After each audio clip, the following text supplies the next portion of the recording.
Орон төр эрхэм үзэгчтэй пүрэв гарагийн мэдээллийн хөтөлбөр эхлэж байна. Энэ өдөр аймаг орон нутагт өрнөсөн онцлог хууль амьдралын мэдээ сурвалжлага болоод дэлхийд дахин анхаарал татсан мэдээллийг үзэгч та бүхэнд үзүүлэхээр бэлтлээ. Анхаарлаа хандуулна.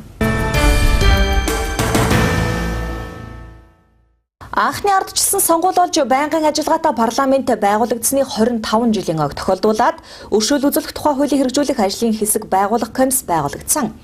За энэ ажлын хэсгийн энэ өдөр Дархан уул аймагт ажиллалаа. Тэд өршөөлийн хууль хэрхэн хэрэгжиж байгаатай газар дээр нь танилцахаар иржээ.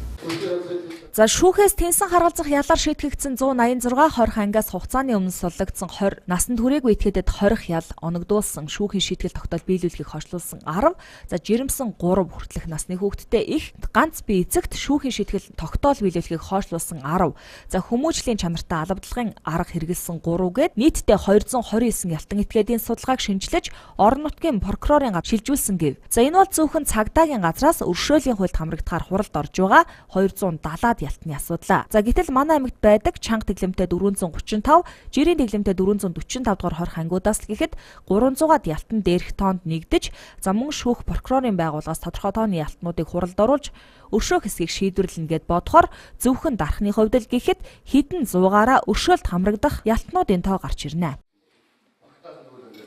За шүүхээс тэнсэн харгалзах ялаар шийдвэрсэн 20 ангиас хугацааны өмнө хугацаа дуус суллагдсан захиргааны хамтанд байгаа эрэлтийг хөлийн хориг тавилах хугацаа дууссан этгээдийн хөлийн хориг цуслах асуудлыг тухайн орон нутгийн прокурорын газарт хөрвүүлээ асуудлыг шийдвэрлүүлсэн. За захиргааны хамтанд байгаа 292 этгээдийн хувийн хэрэг материалын бүрдлийг прокурорын хамтад хянуулж хамтарч ажилласан. За өршөөлт хамрагдаагүй заалтуудын дагуу захиргааны хамтанд үлдэх 58 ялтны судалгаа гарган цагдаагийн ерөнхий газар хөрвүүлсэн.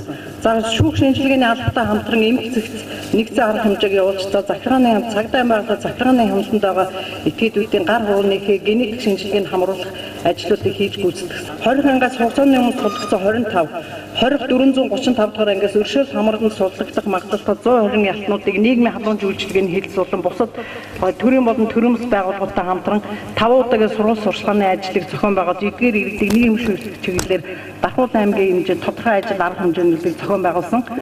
За өршөөгдсөн хэдэн мянган хүн гараад ирэхээр гэмт хэрэгс нийгэм айдас давтна гэх хандлага байна. За өмнө нь өршөөгдсөн хүмүүсийн хэдэн хувь нь дахин гэмт хэрэгт холбогдсон бэ? За суллагдсан хүмүүсийг нийгэмшүүлэх тал дээр ямар арга хэмжээ авч байна вэ гэд олон асуудал тавигдана. За өмнөх 5 удаагийн өршөөлийн хуулийн хэрэгжилтийн дараах дүр зургаас харахад өршөөгдөд гарсан хүмүүсийн 7-8% нь дахиад гэмт хэрэг үйлцэн гэх судалгаа байна. За өөрөөр хэлэх юм бол 1000 хүн суллагдлаа гэхэд за 900 алдаагаа ухаарч амьдарсан бол үлдсэн 100 дахиад л гэмт хэрэг үйлцэн гэсэн үг юм а. Дээрх байдлыг давтан гаргахгүй тулд суллагдсан иргэдийг ажлын байртаа олоход орон нутгийн зүгээс онцгойлон анхаарах хэрэгтэй. За цаашлаад чиглүүлж өгөх шаардлагатай. За гэр бүлэнч нийгэмшүүлж за сэтгэл готролд оруулахгүй хөдөлмөр эрхлэх боломжийг нь олгоход онцгойлон анхаарал хандуулах хэрэгтэй юм а. Давзаачтай шүүхийн ажиллагаанд нийт 21 алтанд холбогдох 16 хэрэг харилцаж байгаа бөгөөд анхны ардсан сонгуул болж байнгын ажиллагаатай парламент байгуулагдсны 25 жилийн өмнө тохиолдуулсан өршөөл зүйх тухай хуулийн хууль зааснаар өршөөл хамрагдах боломжтой 19 ялтан хамрагдахгүй байх боломжтой 2 ялтны хэрэг ялтанд холбогдох хэрэг харилцаж байгаа бөгөөд өнөөдрийн байдлаар 13 хэргийн шүүх хурлаанд ховлогдсон хийгдгээс зарлагдаад байна.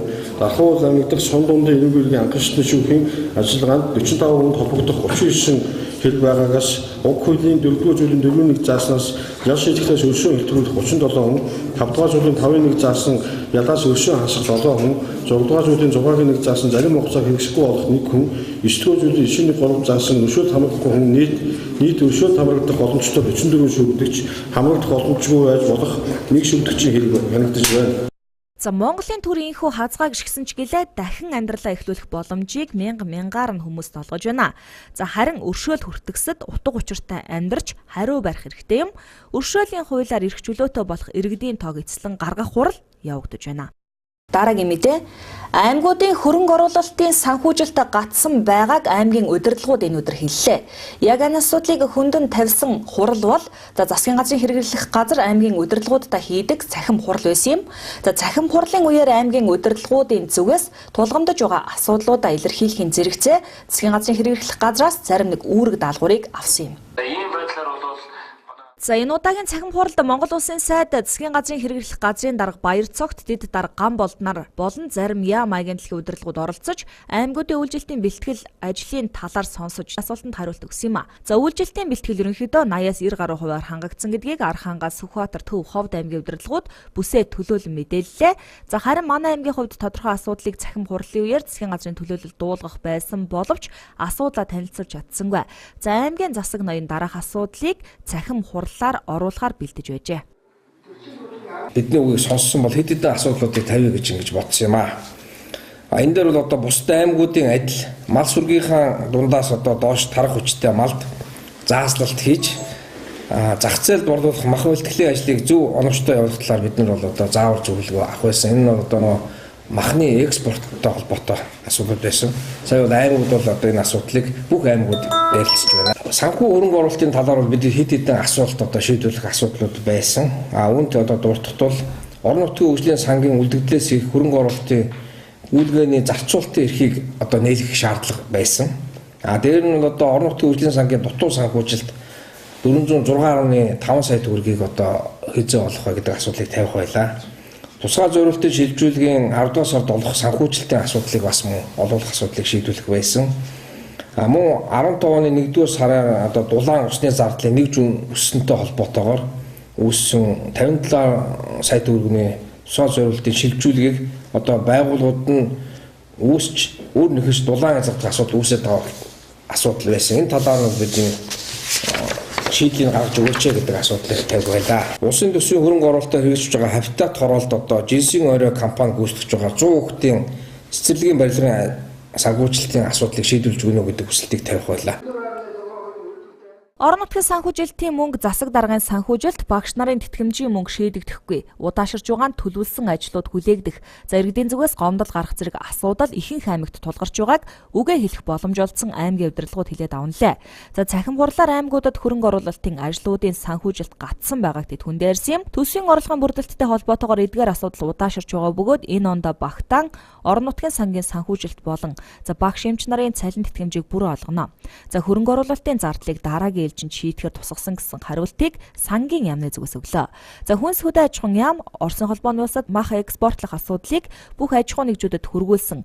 За мөн бүгд найрамдах хятад ард улсад хонь үхрийн мах гаргах ажлын бэлтгэлийг хангаж байгаа гэлээ. Засгийн газрын хэрэглэх газрын дарга Баяр цогт улсын болон орон нутгийн автозамын дагуу оршиг томоохон зам давааг засаж хаалт далан гэс шинжлэх хальтргаа гулгаа үүссэн үед ил сасгах ажилд орон нутгийн удирдлагууд хяналт тавьж за аймагуудын автозам засвар ашиглалтын компаниудтай хамтран ажиллаж зарим аймагуд руу шинээр тавигдсан засмал зам эхний өвөлдөө гулгай мэдрэгдэхгүй мөстдөг тул хүн ачаа тээврийн компаниуд хувь хүмүүс анхааруулах санамж өгөх за дулааны бэлтгэл ажилд анхаарч нүүрс түвшний нөөц хангамжийг нэмэгдүүлэх за зуншлах тааруулсан аймагуд бусад аймагуд руу оторлох асуудал их гарч байгаа тул харилцан бие биендээ найрсаг хандаж за өвлийг өнтөд авахд анхаарах хэрэгтэй гэдгийг сануулснаар энэ удаагийн цахим хурал өндөрлөлөө. Орон нутгийн хөгжлийн сангийн хөрөнгө оруулалт иргэдийн тулгамдсан асуудлыг шийдвэрлэхэд зарцуулагдах учиртай. За гэтэл дархан сумын 1-р багийн иргэд удаа дараа хүсэл тавьсны үндсэн дээр за уг багтаа гэрэлтүүлэг хийхэд зориулж орон нутгийн хөгжлийн сангийн хөрөнгө оруулалтаар 42 сая төгрөгийг татаж чадсан байна. За харин хүчтэй салхинд хугараад унчих чанаргүй ажил хийсэнд иргэд сэтгэл дундуур байгаагаа илэрхийлжээ. Асуудал улам газар авсаар дээрх асуудал аймгийн засаг ноёны чихэнд хүрсэн байна. 1-р багийн иргэдийн нийтийн хурлын дарга Лавгсүрэн орон нутгийн хөгжлийн сангийн хөрөнгөөр хийгдсэн ажлууд чанар муу байна гэсэн иргэдийн гомдлыг за аймгийн засаг даргад уламжилжээ. Тус багийн төв зам дагуу нийтдээ 28 гэрэлтүүлэг хийх ажлыг Эрчит Цэник компани тендер чалгаран гүйцэтгэжээ. За өнөөдрийн байдлаар автозам дагуу цуваа гэрэлтүүлгийн ажил 80 гаруй хувьтай явагдаж байгаа юм байна. Орон нутгийн хөгжлийн сангийн хөрөнгө болох 42 сая төгрөгөөр 28 гэрэлтүүлэг хийгдэнэ.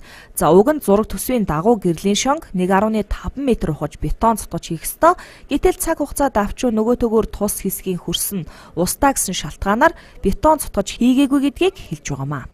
Одоо 1-р баг дээр хийж байгаа төрийн хийгдсэн ажил одоо хийгдэж байгаа ажлууд ерэн чанар ямар байна? Энийг бол цааш ястаа улам чанартай хийх.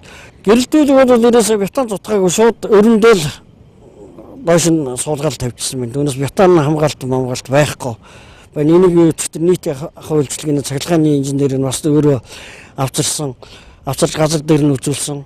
Сүүлд нь энийг гэрлийн тавь явдаг тавьсан компани авсан нийтийн ахуй үйлчилгээ хоёр хоорондоо маргаан гардаг байхгүй. Тэр нь тэгээд дутуу гарсан байна. Энэ юм байна гэх. Тийм учраас би одоо энэ 28 гэрэл дээр бол эхнээс нь л яг хоёр талдаа ерөөсөө яс яриад аль нь ерөөсөө гар үсэг зурж ингэж авах. Аль нь бие биендээ цаанаа харилцсан шаардлага тавьсан ийм шаардлагыг тавьж байна. 81% явж байгаа. Энэ 28 гэрэл төлгийг бид нар сая суурлуулад бэлэн болоод одоо холбоотын ажлын хийхэд бэлэн тоолроор тавих гал. Тэгэл энэ нөхдүүдтэй бид нар бас ингэж тэгж ярилцдаг хөрөлцөл явж байна. Бетон тохор одоо яг тэр мөрчлөөр ингээд дэшээ гарах бол одоо бид нар хөрсийн нийгэмсэн солих байсан уу яах байсан уу гэдэг асуудлыг л одоо эргэж зураг төсөв анх хийхдээ нэг хөрсийн солино гэдээ оруулаад өгсөн бол бид нар чинь хөрсийн солиод хийх байсан. Тэгтэл одоо хөрс солигдохгүй ийм өдрөөр газар бид нар яалчгүй өрөмдөөл суул хийхээс биш аргагүй болчихвол ингээд өрөмдөөл хийгээл. Ингээд нэг эрэгтэй хоёр талын сайхан явуулсан ашаагийн сайхан тэгшлүүлээд ингээд нэг ажтайхан жишг гудамж болгомоор байгаа байхгүй. Манай тосгоо нэгдүгээр багтар бол энэ гол байнгын ингээд туу гудамж чинь хөдөлгөө ихтэй. Тэгээд нөгөө шавхаа намайг одоо жоох ингээд засвараа ороод ингэчих юм хүн явж байгаа ч. Тэгээ нөгөө гудамжаар ингээд явах болохоор зэрэг нөгөө ашаагаа төсцсөн зарим надад усны худалдаа ингэж явж байгаа шүү дээ. Нөгөө түргэн галын машинууд нөгөө ороход хэцүү болчихдог. Нөгөө түргэний машин дууддаг одоо манайд пианарын төрлөө бол зарим нь түргэнийхээ машиныг өөрснөө гүйж гарч замдаар гарч тосч иж нэг юм зам руу оруулдаг. Зарим хүмүүсээ 100 одоо бороо их орсон үед бол бүр насилкэр өөрснөө зөөж авч үүрч авч нөгөө түргэнийхээ машинд хүрэх гэж юм уу. Ийм юмуд их болдог л да. Тийм учраас бас манай энэ босхны энэ зам гэрэлтүүлэг энд дуусснаас нэлийн анхаарч бас ажиллахгүй. Бүр өмнө 12 онд хийгдсэн ажлууд нь ч бас асуудал доголтой байна. Сая хийж байгаа асуудал цаг үе олоогүй байна.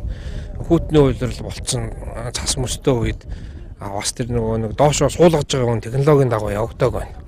Тийм учраас бид нар энэ хавар энийг эргэж янзлаа.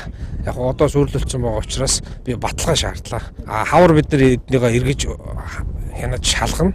Ингээд тэр технологийн дагуу хөрсийн солих, бат бөх болох ажлыг бэхжилтэй ажлыг бол хийнэ.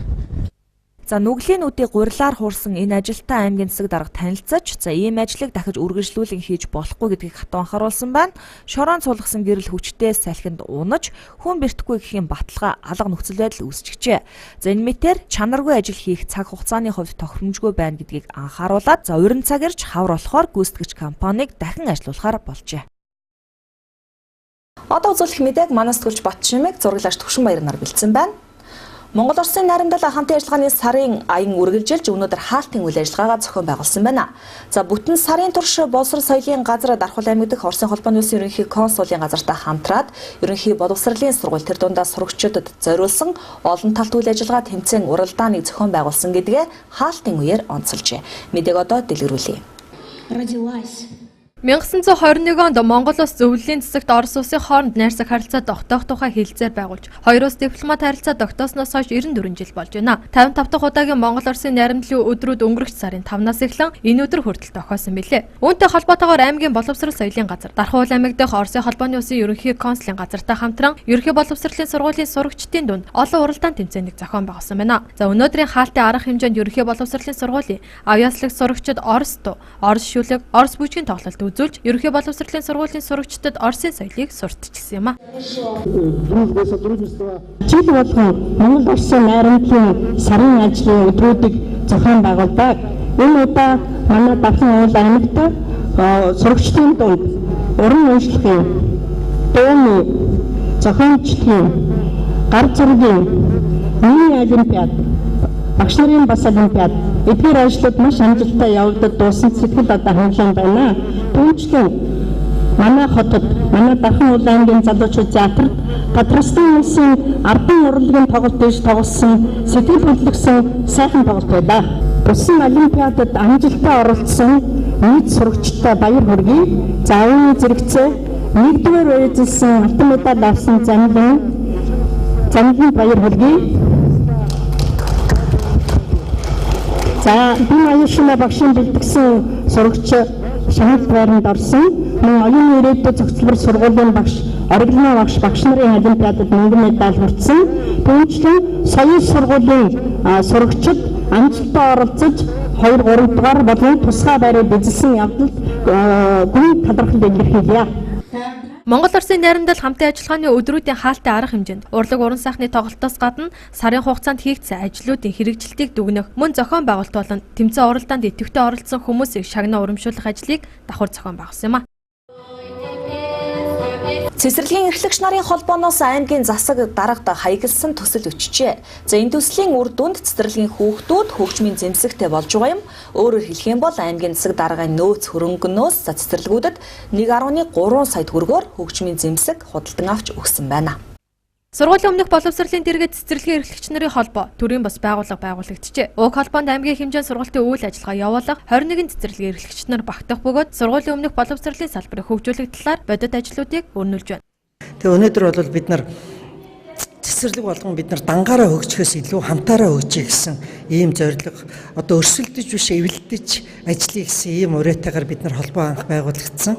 Тэгээд холбооныхоо шугамар бид нар улсын хэмжээнд хэрэгжүүлж байгаа авиас хөтөлбөрийн хүрээнд бол бид нар нэг төсөл бичиж тэгээ энэ төслийнхээ хүрээнд бол сая 350 мянган төгрөг шийдэгдээд өнөөдөр нэг цэцэрлэгт 2 тоглоом хүүхдийн хөгжилд одоо бид нар хүүхэд нэг бүрийг хөгжүүлээгээд яриад байгаа. Гэтэл өнөөдөр цэцэрлэгүүдэд бол бид нар төсөв хараа суухаар бол хөгжмийн зэмсэг байдаггүй. Тэгээ энэ асуудлыг шийдэж байна. За хоёрдугаарт бол өнгөрсөн жил бид нар цэцэрлэгийн багш ажилчид одоо үнэхээр чадaltaй авиаслаг юу л бол юу хийж чадах манай ийм том масс байдаг. Тэгээ бид нар цэцэрлэгийн эрхлэгч нар маань, арга зүйч нар маань цэцэрлэгийн салбарт ажиллаж байгаа бүхэл ажилчдынхаа нэгдсэн тоглолтыг бид нар зохион байгуулад энэндээс орсон орлогоороо бол өнгөрсөн жил бид нар 7 сая гарна 7 мянган ширхэг хүүхдийн тоглоомыг бас шийдсэн, хонгох төгжмийг шийдээд тэгээ бид нар өнгөрсөн хавар бол хичээлийн жилийн төгсгөлд бас тайлангаа. Тэгээ бид нар жилд бол бас 70-аад тусал нэмэргэж цэцэрлэг болгонгоо ингээ хөгжмийн зэмсэгтэй болгох чиглэлээр ер нь ингэж зорилгоо болгоод ажиллаж байна. Тэгээ энийг бас аймгийн боловсролын газар одоо засаг даргын тамгын газар маань бас нэлээд дэмжиж хамтарч одоо төслийн маань батлаад өгнө гэдэг маань бол дэмжиж байгаагийн хэлбэр. Тэгээ ийм чиглэлээр ажиллаж байна. Сургуулийн өмнөх боловсролын сургалтын цөм хөтөлбөрийг хэрэгжүүлэх, хүүхэд нэг бүрийг хөгжүүлэх, сургалтын арга зүйг нэвтрүүлснээр хүүхдийн авьяас чадрыг нээж бүг онцлон хэлж байлаа. Аймгийн засаг дарга тус үйл ажиллагаанд оролцож, хүүхдийг хүн болгон төлөвшүүлэхэд үнэтэй хувь нэмрийг оруулж байгаа багш нарыг дэмжиж ажиллахаж илэрхийлж байлаа. Энэ албан зүтгэж байгаа та бүхний бол нүр их хөдөлмөр зүтгэл байдаг, үнийг хүн болгодог. Тийм учраас одоо харамгүй энэ сайхан сэтгэлээр ирж энэ ажлыг зохион байгуулж, үнэтэй зөвлөгөөн сургалт хийсэн ийм сайхан арга хэмжээ болж байгаа юм байна. Өнөөдөр одоо манай энэ Дархан уул аймагт хамгийн идэвхтэй одоо оролцоотой санаачлагтай явдаг байгууллага нь бол цэцэрлэгийн эрхлэгч нарын холбоо байдаг. Бид одоо өнгөрсөн 7 хоногт уулзсан. Энэ хүрээнд эцэг эхчүүдийн энэ холбоо, багш нарын хоорондын холбоо, дотн нэг үүсгэж байгаараа их чухал ажлыг санаачлалын зохион байгуулж байгаа юм байна.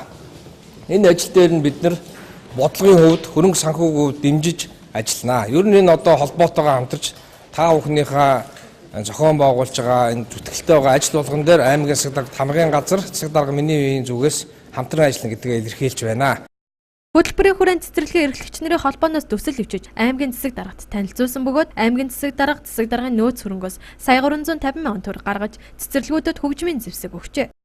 За ингээд өнөөдөр бол манай Дархан уул аймгийн засаг даргын хол болон одоо цэцэрлэгийн эрхлэгчдийн холбооноос хамтран зохион байгуулж байгаа энэ үйл ажиллагаа бол одоо манай цэцэрлэгийн хүүхэд нэг бүрийг хөгжүүлэхэд одоо маш тус дэмтэй. Одоо хүүхэд нэг бүрийг хөгжүүлэхэд хамгийн гол нь хэрэглэгдэхүүн хамгийн чухал байгаа.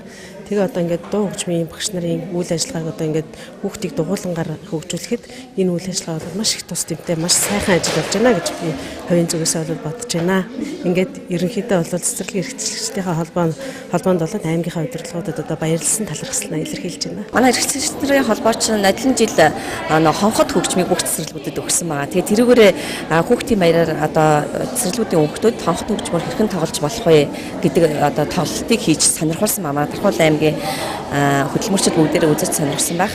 Энэ жил бол одоо авиас хөтөлбөрийн хүрээнд мөн эрхлэгч нарын холбоо маань төсөлчээ тэрний хүрээнд цэцэрлэг бүрт одоо баг гэлтгүү те 2 ийм мэтлэгэн хөгжмийг өгч байна. Цэцэрлэгүүд өөрсдөө ийм мэтлэгэн хөгжим байгаа. Тэн дээрээ нэмэрлээд одоо хүүхдүүдэд нэмж сургаж одоо энэ хөгжмөө тоглуулнаа. Түүнчлэн аймгийн боловсрол соёлын газраас цэцэрлэг тус бүрт хэрэгжүүлж буй сайн дуршлагыг түгээн дэлгэрүүлэх үүднээс энэ онд Дархан сумын 7 дугаар цэцэрлэгийн харилцааны дэвтрийг онцлон батламж гардуулав. Бидний бэлдсэн мэдээ хамт байсан үзэгчдэд баярлалаа. Маргааш энэ цагтаа эргээд уулзъя. Баяртай. Таны ажилд амжилт хүсье.